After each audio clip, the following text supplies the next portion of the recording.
Well, there have been two challenges in recent months. One has been operational. It's actually a lot to do with labor and getting enough people to work on these planes and getting things flying. The other in the third quarter was the Delta variant. It had an impact on bookings. Most airlines took down revenue expectations earlier in the quarter that we're just seeing reported now.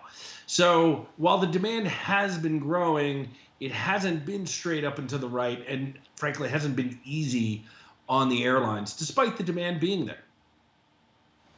Despite the demand being there, but do you think that um, we are at the peak of the demand cycle? You know, revenge demand, when they talk about revenge demand, have we seen it already? Because it's going to come in a wave and then peter Yeah. off. Well, we saw earlier this year as people got vaccinated, they booked planes.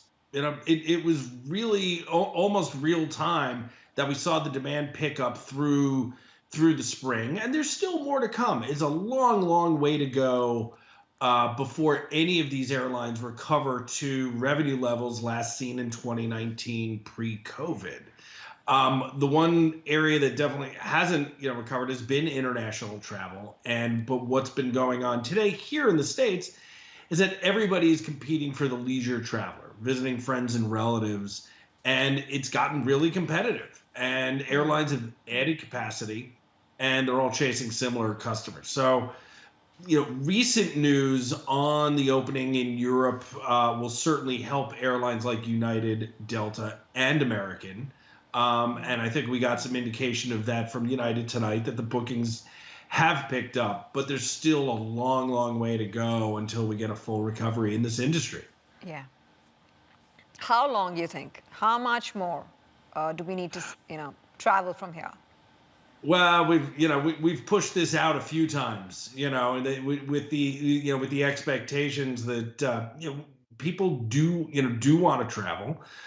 There is this catch up. Revenge travel is, as you said, but there is then the logistics of actually getting a flight and one that's going to arrive on time. And these have been some of the challenges that United peers, have faced. So that is, has been a restraint on the industry. But United is now talking about an earnings estimate in 2026 of $20 a share. Now that's $8 a share higher than what they achieved in their record year, which was 2019. But between here and there, there's a long way to go. And the recovery hasn't really been simple for this industry. Yeah.